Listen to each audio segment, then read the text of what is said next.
বিসমিল্লাহির রহমানির রহিম। আসসালামু আলাইকুম ওয়া রাহমাতুল্লাহ। প্রিয় শিক্ষার্থীরা, আশা করি তোমরা সকলেই ভালো আছো। নজরুল স্যারের ম্যাথ একাডেমি পক্ষ হতে সকলকে আমার আন্তরিক অভিনন্দন এবং শুভেচ্ছা। আজকে আমরা রোমান সংখ্যা সম্পর্কে জেনে নেব। এই রোমান সংখ্যা অনেকে বলতে পারে, আবার অনেকে পারে না। আমরা বিস্তারিত এখানে এই রোমান সংখ্যা সম্পর্কে জানব। আমি প্রথমে তোমাদের জানিয়ে দিচ্ছি যে চিহ্ন, রোমান সংখ্যার চিহ্নগুলো কি কি। রোমান সংখ্যার চিহ্ন যেমন I, V, X, L, C, D এবং এম। কয়টা হলো? 60টি। এই 60টি সংখ্যা, এই 60টি চিহ্ন দ্বারা আমরা সংখ্যাগুলো দেখব। আই এর মান কত? 1। ভি এর মান কত? 5। এক্স এর মান কত? 10। আবার এল এর মান কত? 50। সি হচ্ছে 100, ডি হচ্ছে 500 এবং এম হচ্ছে 1000। এই 60টি চিহ্ন যদি আমরা মনে রাখতে পারি এবং মানগুলো যদি আমরা বরাবর এইভাবে মনে রাখতে পারি, তাহলে আমরা রোমান সংখ্যার প্রত্যেকটি সংখ্যা আমরা লিখতে পারবো। প্রিয় শিক্ষার্থী, আমাদের একটু স্মরণ রাখতে হবে যে রোমান সংখ্যায়, আমি এখানে লিখে দিয়েছি, রোমান সংখ্যায় ভি, এল, ডি এর বড় কোনো সংখ্যার বামে লেখা যাবে না। এই কথার অর্থ হয় তোমরা ক্লিয়ার বুঝতে পারোনি। যেমন ভি এর চেয়ে বড় কত? এক্স। ভি এর মান হচ্ছে 5, কিন্তু এক্স এর মান কত হচ্ছে? 10। তাহলে অবশ্যই ভি এর চেয়ে এক্স বড়, এর বামে লেখা যাবে না। এল সি এর চেয়ে কত? ছোট, তাহলে এল কে সি এর বামে লেখা যাবে না। ডি কত? এম এর চেয়ে ছোট, তার মানে কি এম এর বামে ডি লেখা যাবে না। 2 নম্বরে এখানে লেখা আছে আই শুধুমাত্র ভি এবং এক্স থেকে বিয়োগ হবে, তার মানে ভি কে, এই আই কে ভি এবং এক্স এর বামে লেখা যাবে। এরপর আছে এক্স। এক্স শুধুমাত্র এল, সি এবং এম থেকে বিয়োগ করা হবে, অর্থাৎ এই এক্স শুধুমাত্র এল, সি এবং এম এর বামে লেখানো যাবে।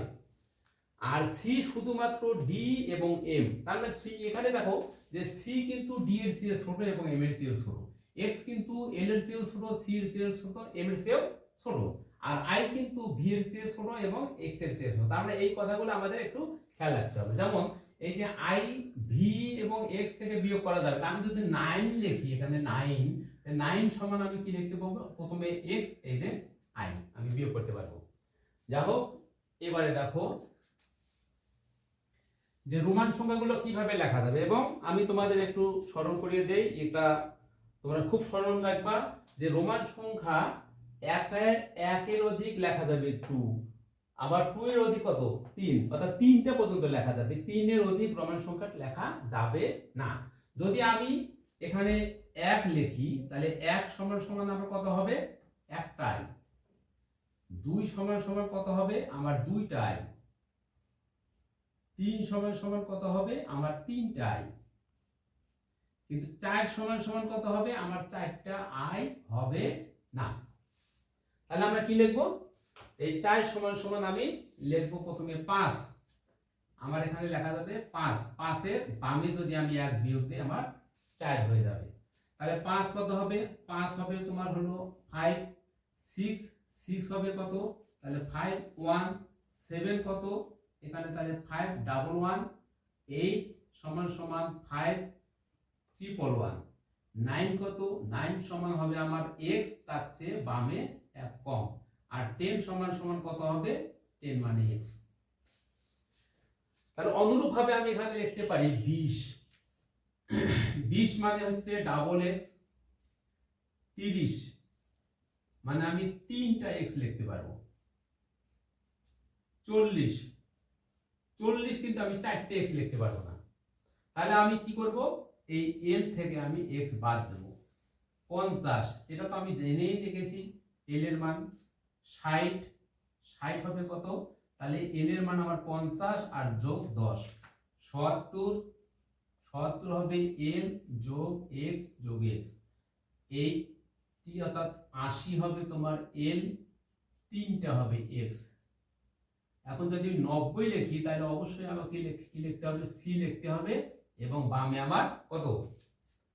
10 দিতে হবে, নাকি?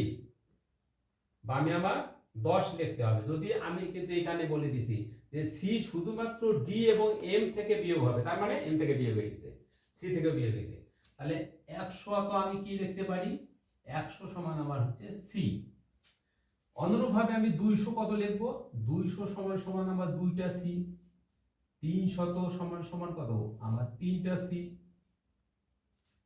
400 সমান সমান কত, আমার 4টা সি হবে না, আমার কত হবে, প্রথমে ডি হবে, মানে 500, এখান থেকে আমি সি বাদ দেব। 500 সমান সমান কত, তাহলে 500 সমান আমার ডি। 600 কত, 600 সমান ডি প্লাস 100। 700 সমান হচ্ছে ডি আবার ডাবল সি। 800 সমান সমান ডি ট্রিপল সি, 3টা সি। 900 তাহলে আমার কত হবে, আমি জানি এম এর মান আমার কত 1000, ওখান থেকে আমাকে বাদ দিতে হবে 100, তাহলে 1000 সমান কত হবে, এটা হচ্ছে একটা এম, এটা আমার 1000। অনুরূপভাবে যদি আমি 2000 কিংবা 2025 সালে, এখন 2025 সালটা যদি আমি লিখি, তাহলে 2000 বা 2টা এম হবে, 2টা এম, তারপরে কত 25, তাহলে 25 লিখতে গেলে আমাকে 2টা এক্স লিখতে হবে এবং একটা ভি দিতে হবে। যদি 2000 আমার আসতেছে 2000 কত, এখানে কয়েকদিন পরে আমার 2026 সালে এসে যাবে, তাহলে এখানে আমার 2000 লিখবো আমি 2টা এম দ্বারা, আর 26 বলতে আমার 2টা এক্স হলো 20, আর এই যে কত 5, এখানে হচ্ছে এখানে 1, তাহলে আমার হয়ে গেল 2026 সাল। তাহলে দেখা যাচ্ছে এভাবে বিভিন্ন সংখ্যা আমরা লিখতে পারবো। বিভিন্ন সংখ্যা কোন সংখ্যার মাধ্যমে, কোন চিহ্নের মাধ্যমে, রোমান চিহ্নের মাধ্যমে আমরা সব কিছু সংখ্যা লিখতে পারবো। প্রিয় শিক্ষার্থীরা, আশা করি খুব ভালো শিখেছো এবং এই ক্লাসটা খুব ভালো করে রিপিট করবা, বারবার দেখবা, দেখবা সব শিখে যাবে ইনশাআল্লাহ। আজকে এই পর্যন্ত, আল্লাহ হাফেজ।